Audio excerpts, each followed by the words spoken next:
তো আসসালামু আলাইকুম গাইজ। অনেকজনে বলেন আমি কি দিয়ে এডিট করি। আমি ক্যাপকাট প্রো দিয়ে এডিট করি। দেখেন কীভাবে এডিট করি, কীভাবে ব্লার বসাই, কীভাবে ফেস সুন্দর করি। দেখেন গাইজ, প্রথমে আমি ভিডিওটা কেটে নিলাম, তারপর দেখেন গাইজ কীভাবে এডিট করি।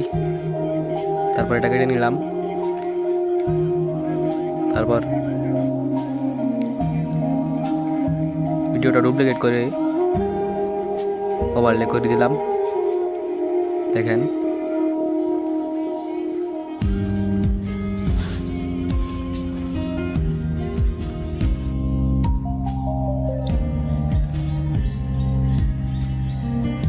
তারপর এক দেশে গেলাম, এক দেশে গিয়ে দেখেন এভাবে এডিট করবেন আপনারা। আমি যেভাবে করবো দেখাইতেছি গাইজ। ক্যাপকাট প্রো দিয়ে কীভাবে এডিট করতে হয়, কীভাবে ব্লার বসাতে হয়, কীভাবে ফেস সুন্দর করতে হয়। দেখেন গাইজ,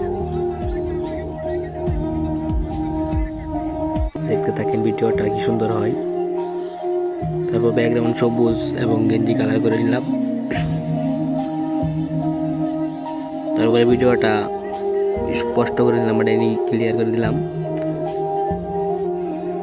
তারপর গেলাম ফেসে গিয়ে ফেস ঠিক করবো। এখন ফেস ঠিক করলাম। তারপর দেখেন গাইজ এভাবে এডিট করবেন আপনারা। আমি যেভাবে করবো ঠিক এভাবে করবেন। কোনটা দিলে সুন্দর হবে ওটা দিয়ে দিবেন।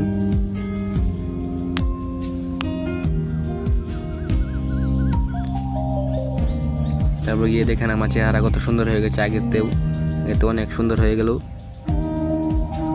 তারপর হ্যালো ব্লার দিয়ে দিবেন। হ্যালো ব্লার সিলেক্ট করে স্পিডটা একটু কমিয়ে এটা 8-6 রেখে দিবেন।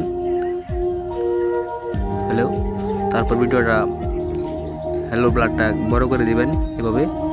তারপর আবার ডাইনামিক ব্লার চার্জ দিবেন। ডাইনামিক ব্লার চার্জ দিবেন, এই যে ডাইনামিক ব্লার লেখা আছে তাহলে ডাইনামিক চার্জ দিবেন। চার্জ দিয়ে উপরেরটা সিলেক্ট করে দিবেন। তারপর দেখেন ডিএসএলআর লাগান কিন্তু হয়ে গেল আমার পিছের ব্যাকগ্রাউন্ড ব্লার এবং আমার ফেস সুন্দর হয়ে গেল। তারপর আবারও ভিডিও ডুপ্লিকেট করে হ্যালো ব্লার ডুপ্লিকেট করে একটু পাওয়ার একটু বাইট তাহলে একটু সেন্সিটা বাড়াই নিলাম। তারপরে এভাবে এডিট করে শিখে নেবেন।